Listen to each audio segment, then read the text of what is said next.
19h45, la barrière info soir, messieurs, dames, bonsoir et bienvenue à cette nouvelle session d'information du mercredi 10 mai 2023. Présentation CGO, justement, d'un réseau de malfrats composé de 3 individus. Ces derniers ont été pris avec 812 kilos de cannabis. La présentation a été faite dans les locaux de l'Ocritis en présence du procureur de la République, Boubacar Ibrahim. Nasser Seydou pour le compte rendu. L'Office central de répression des trafics illicites des stupéfiants Ocritis ne fléchit pas dans la mission à lui assigner. Bec et ongle, l'Ocritis ne cesse de mettre en déroute les réseaux spécialisés dans le trafic des substances psychotropes. C'est en effet un total de 917 briques de cannabis qui avaient cette fois-ci été saisis dans le département de Gaïa. Le 6 mai 2023, suite à l'exploitation d'une information relative à un réseau de trafic de stupéfiants opérant entre le Bénin et le Niger, des investigations poussées ont permis à l'antenne départementale de l'Office central de répression du trafic illicite des stupéfiants au Ocritis de Gaïa de saisir dans une habitation de la ville de Gaïa 917 briques de cannabis d'un poids de 812,5 kg, environ 1 tonne, 2 motos et une somme de 435 000 francs CFA. 3 individus de nationalité nigérienne ont été interpellés. Cette saisie montre que le département de Gaïa devient progressivement l'épicentre d'un énorme trafic de drogue acheminée au Niger par le vecteur fluvial à l'aide de pirogues. Une fois acheminée, la drogue est récupérée et stockée dans les villages riverains avant d'être transportée par les motocyclistes en direction du Nigeria ou à l'intérieur de notre pays. Ce qu'il faut relever, c'est que l'essentiel de cette drogue saisie est destiné à alimenter la demande locale. Imaginez un peu les conséquences que cela pourrait engendrer à notre pays. Face aux efforts qui nécessitent de consentir l'Ocritis dans la lutte contre le trafic de stupéfiants, les autorités judiciaires ne restent pas indifférentes.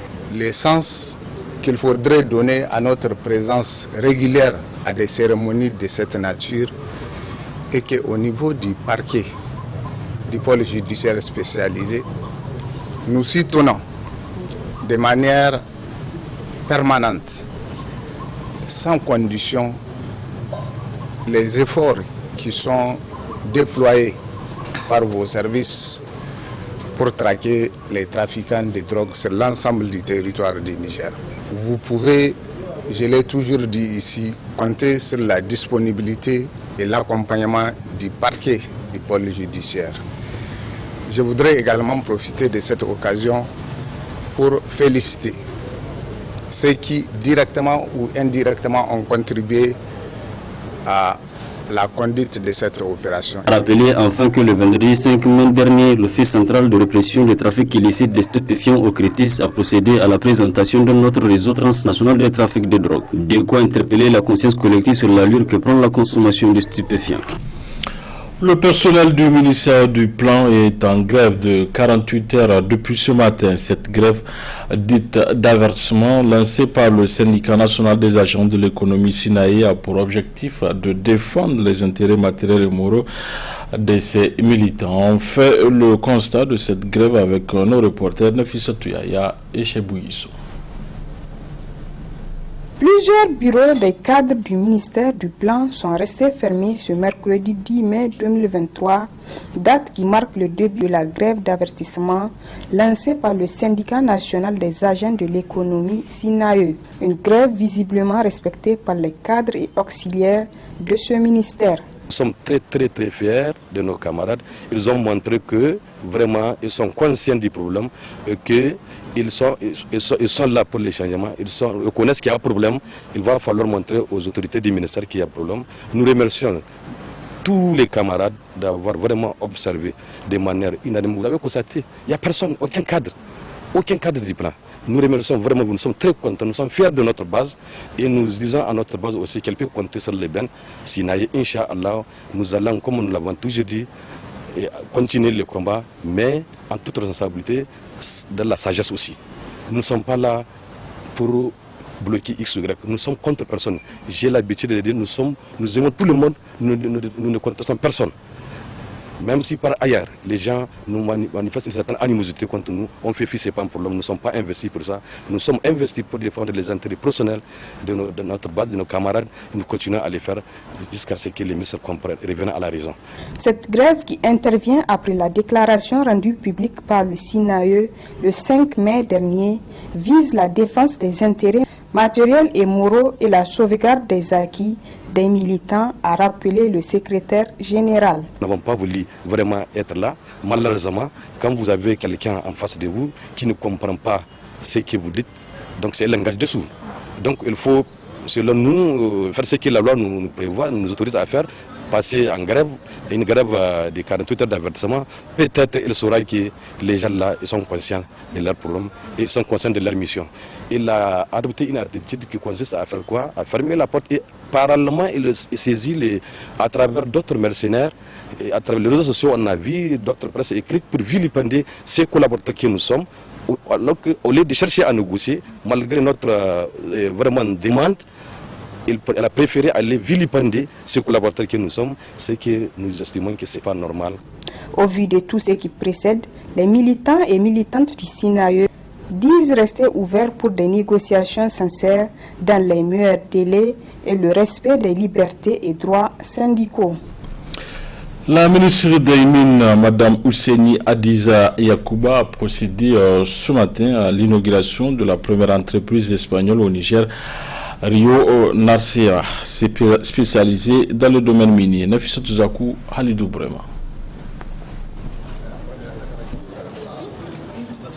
Cette coupure de ruban par la ministre des Mines et l'ambassadrice d'Espagne au Niger marque ainsi l'inauguration de la première entreprise espagnole au Niger dénommée Rio Narcea. L'entreprise Rio Narcea, tant souhaitée par les autorités nigériennes, intervient dans plusieurs domaines, notamment sanitaires et équipements, et revêt une importance capitale. Pour l'Espagne, c'est une satisfaction aussi voir comment une entreprise espagnole s'installe au Niger, parce que vraiment nous sommes convaincus de l'importance de dynamiser le secteur privé. Et je pense que l'arrivée de cette entreprise est une preuve des opportunités économiques qui offre le Niger. Donc j'espère que ça soit aussi un exemple pour d'autres entreprises qui vont venir, qui vont créer des emplois pour les jeunes, qui vont dynamiser l'économie. Donc on remercie beaucoup la collaboration des autorités nigériennes qui ont facilité l'installation de cette entreprise, et on encourage à d'autres entrepreneurs espagnols à venir aussi, et on souhaite tout le meilleur pour l'entreprise Rio Narcea. Après une visite des locaux de cette entreprise de recherche, la ministre des Mines, Mme Ousseini Hadiza Yakuba, s'est dit très satisfaite d'une telle initiative.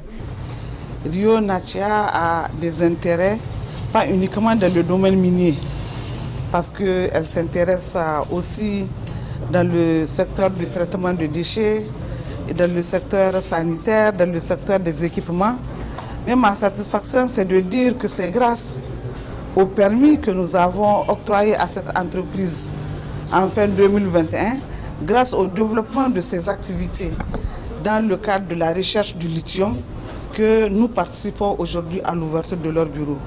Donc c'est ça ma satisfaction, c'est de dire que notre permis leur a permis d'accélérer leur installation et d'avoir ce pied-à-terre ici à Niamey. Parce que, comme l'a dit le représentant au Niger, la base vie sera près du champ d'action, c'est-à-dire à Terra. Et c'est la première entreprise que nous avons eue qui s'est intéressée au domaine de recherche sur le lithium. Et pour nous, c'est eux qui vont marquer le pas, c'est eux qui vont marquer la voie à suivre par rapport à ces minerais d'avenir. C'est vrai, quand on regarde l'évolution des prix sur le marché, on voit qu'il y a des hauts et des bas, mais on se dit aujourd'hui, avec un fort intérêt par rapport à la protection de l'environnement, et le lithium fait partie des minéraux d'avenir, parce que grâce à eux, et donc, il peut y avoir des développements très poussés par rapport aux batteries, à l'électronique, etc. Ainsi, après avoir acquis toutes les autorisations, Rion Narcha procédera comme première activité à des leviers aéroportés sur le terrain qui contribuera à une réduction d'1 à 2 années par rapport au travail de recherche que l'entreprise va effectuer grâce au développement technologique qu'elle assurera au Niger, et cela dès la semaine prochaine.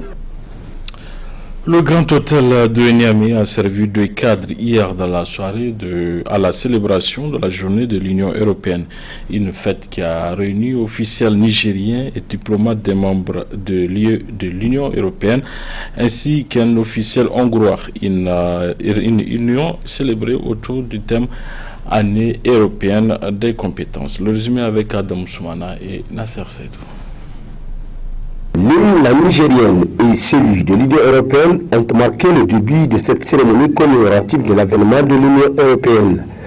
Un regroupement d'une vingtaine d'États du vieux continent visant à contribuer à la paix et à la sécurité ainsi qu'au développement durable, dont le diplomate accrédité au Niger n'a pas manqué de faire la genèse. Cette journée célèbre la paix et l'unité de l'Europe. Elle célèbre la date à laquelle l'un de nos responsables, à l'époque le ministre des Affaires étrangères français Robert Schuman, comme Ophélie le rappelait tout à l'heure, prononce un discours qui jette les bases de ce qui deviendra l'Union européenne. Dans la substance, dans un continent marqué à l'époque par des guerres meurtrières successives, il s'agissait de créer une intégration économique qui deviendra par la suite politique afin d'éviter que les États européens puissent faire de nouveau la guerre. 70 ans après, l'Europe, aujourd'hui, avec 27 États membres, a su évoluer, s'adapter et empêcher tout nouveau conflit. Si le modèle n'est certes pas transposable tel quel dans le reste du monde, s'il reste certes perfectible, il me plaît de croire qu'il reste une source d'inspiration. À l'ambassadeur de l'Union européenne de poursuivre son intervention pour s'appesantir sur la coopération entre l'Union et le Niger. Des liens historiques et humains tout particuliers nous lient. Dans un contexte tout particulier régional perturbé, le Niger reste pour l'Union européenne un bastion de démocratie et un havre de stabilité que nous voulons tous soutenir. Et donc, au-delà des États membres résidents, c'est toute l'Union européenne, la Team Europe, comme nous l'appelons, qui marque son soutien au Niger et à ses autorités. Par exemple, l'ambassade du Danemark, qui n'est pas résidente ici, l'ambassadeur se déplace quasiment tous les mois à Niamey et son pays déploie un large portefeuille de coopération au Niger. Encore aujourd'hui, et je le salue, nous avons parmi nous un secrétaire d'État aux Affaires étrangères hongrois que je remercie de sa présence. Mesdames, Messieurs, chers invités, l'Union européenne est souvent connue pour ses programmes de coopération sur lesquels je reviendrai par ailleurs. Mais il s'agit avant tout d'un partenariat politique qui traverse une phase particulièrement dense et positive. L'Union européenne s'était déjà fortement investie pour la table ronde des bailleurs pour le soutien au PDES de 2022-2026 organisé à Paris en décembre dernier. 2 de nos représentants au niveau politique se sont déplacés. Notre haut représentant Joseph Borrell est s'y entretenu avec son Excellence le Président de la République, mais aussi le commissaire Lenarčič, qui a fait l'annonce au nom de l'Union européenne d'un soutien au minimum de 2,3 milliards d'euros en format Team Europe, c'est-à-dire au titre des institutions et de ses États membres, soit 22% du montant total recherché au financement des PTF. Ainsi est lancée la quinzaine dédiée à l'Union européenne de par le monde, une quinzaine au programme Alisha au Niger. Dans le cadre du renforcement de la gouvernance locale, la caravane presse gouvernance, paix et cohésion sociale a visité la région de Zender, Maradi et Tillabéri en compagnie du représentant du ministre de l'Intérieur. L'objectif était de constater de visu les réalisations faites par les projets ISAID, Jagonchi et Shiga dans les zones d'intervention. L'initiative est celle du Sahel, collaboration et communication SCC. Les détails avec Hamza Sakou.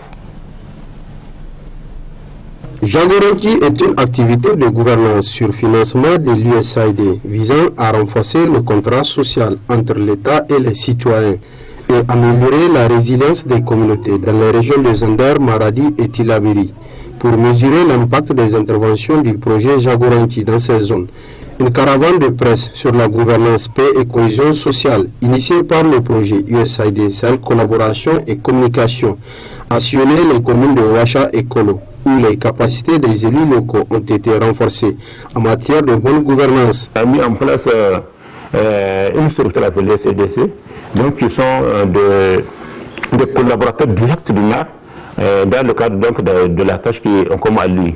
Aussi, c'est avec l'USAID Jagolin que je me suis présenté une fois donc à la Rio en famille, en fonction de ce que j'ai eu comme expérience avec eux. On a échangé donc à travers donc, la radio, et c'est là en direct. La population donc, nous ont appelé, nous ont posé des questions, on a pu répondre. Donc vraiment ça, c'est aussi une particularité donc, de ce projet USAID. Jagolin nous a formé sur sur le rôle et responsabilité. Il nous a formé sur la gestion du foncier. Il nous a formé vraiment sur beaucoup de choses par rapport à cette gouvernance-là. Avant l'intervention de Jacques Goronchi, les conseillers, des fois, il arrive même à ce qu'ils boycottent les réunions ou bien les sessions. Mais vraiment, avec Jacques Goronchi a tout fait pour les amener. Même si on n'a pas eu la mentalité de tous, on a eu quelques-uns qui ont compris maintenant, qui répondent à l'appel de la commune. Vraiment, c'est avec Jacques Goronchi qu'on a eu cette chance-là.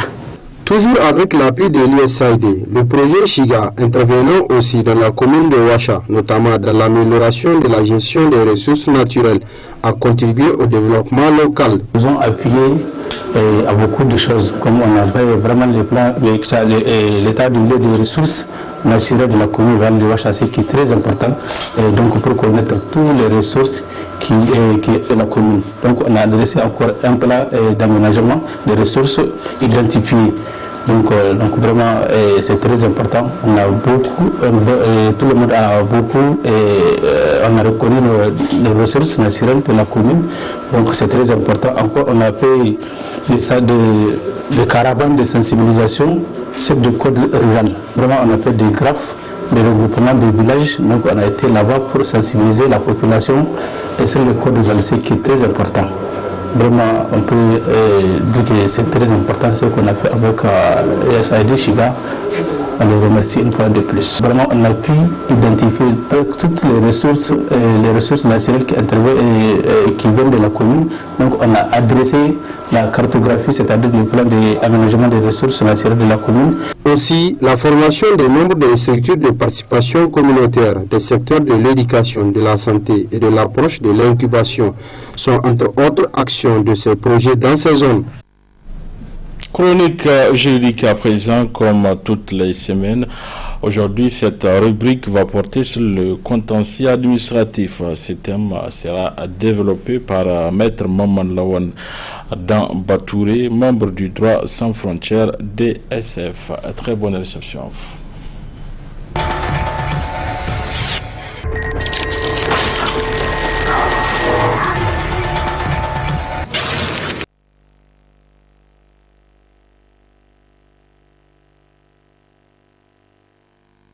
Le contentieux administratif désigne un litige.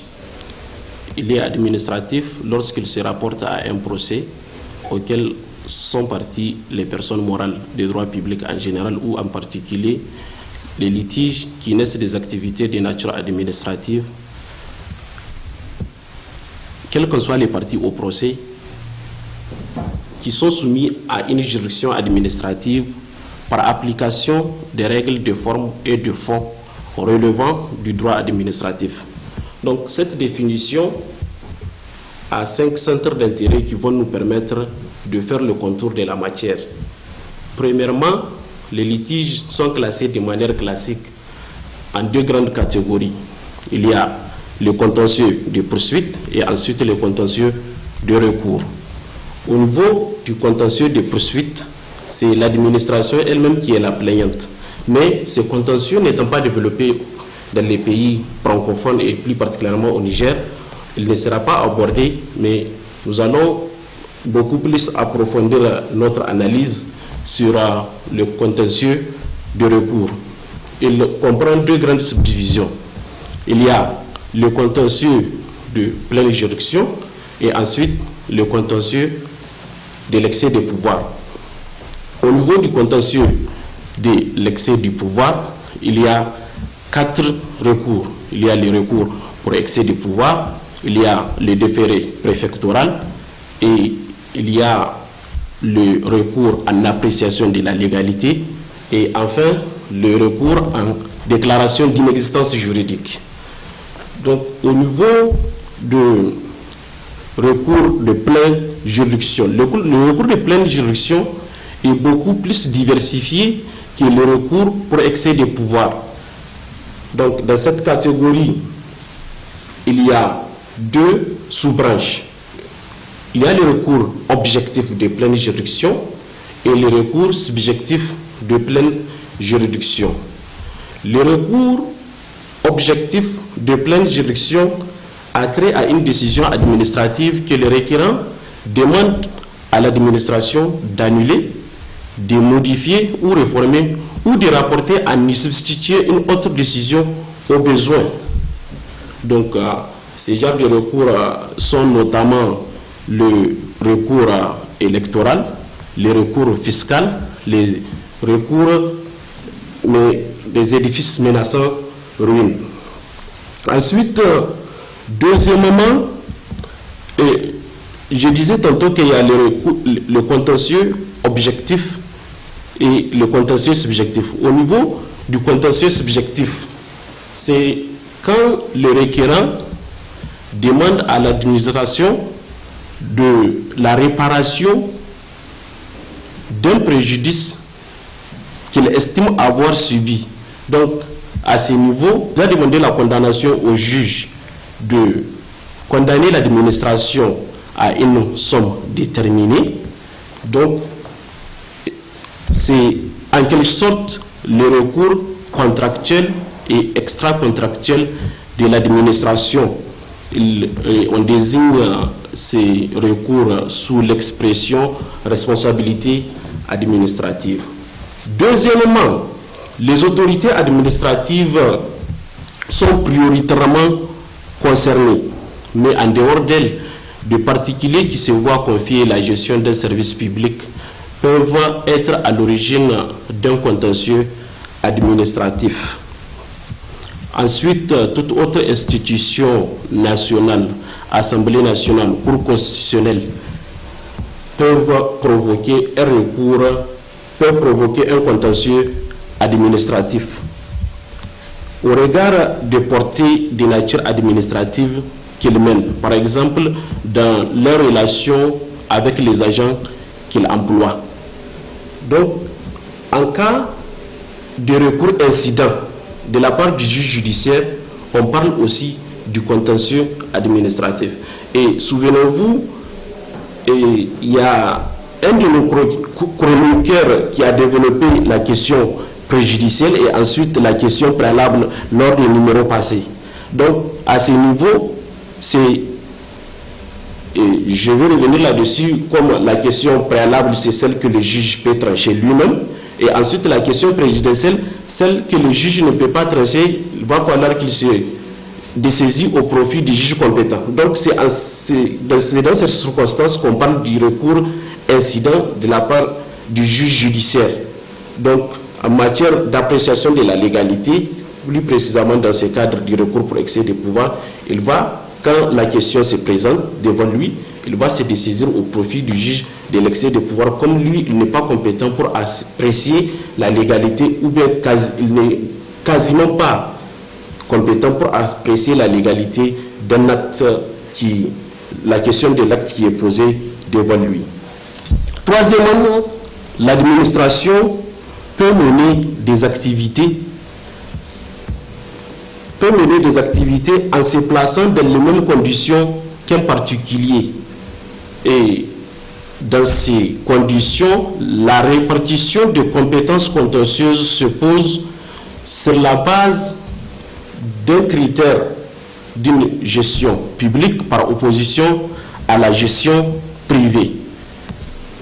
Quatrièmement, le juge judiciaire concurrence âprement le juge administratif dans des matières qui relèvent de la compétence de celle-ci. Et en contrepartie, lui aussi, le juge administratif érode un pan non négligeable de la compétence du juge judiciaire. Par exemple, en matière de protection des droits fondamentaux et des libertés publiques. À ce niveau, mis à part le juge constitutionnel, les juges administratifs et judiciaires deviennent simultanément des gardiens des libertés publiques et de l'intérêt général. Ensuite, cinquièmement, nous allons approfondir notre analyse sur l'organisation même judiciaire en tant que telle. Donc, la loi 2018, comme sa devancière, la loi 2450, portant organisation judiciaire à la République du Niger, ont prévu la création de tribunaux administratifs au siège de chaque tribunal de grande instance. Mais avant l'installation, elle dit qu'avant l'installation de ces juridictions, c'est toujours les tribunaux de grande instance qui continueront à connaître de la matière administrative. Donc à ce niveau, c'est le même juge, mais avec répartition de compétences en ce qui concerne la répartition de la compétence judiciaire et ensuite la compétence administrative. Ça, c'est en instance. Maintenant, l'appel. Donc l'appel des décisions qui ont été rendues en matière administrative s'est fait devant la chambre administrative de la cour d'appel. Et à ce niveau, notez qu'au Niger, nous avons jusqu'à présent 3 cours d'appel. Celle de Niamey, Zender et ensuite celle de Tawa nouvellement créée. Donc au niveau de cassation, là aussi, ce n'est pas la cour de cassation qui est compétente en matière administrative, mais c'est plutôt le Conseil d'État qui est compétent en matière administrative. Et là aussi, il y a la particularité de cette juridiction parce que en dehors de cette compétence que je dirais normale qu'il a du moins, parce qu'on parle du Conseil d'État, il y a aussi la compétence exclusive qu'il a en matière du recours pour excès de pouvoir.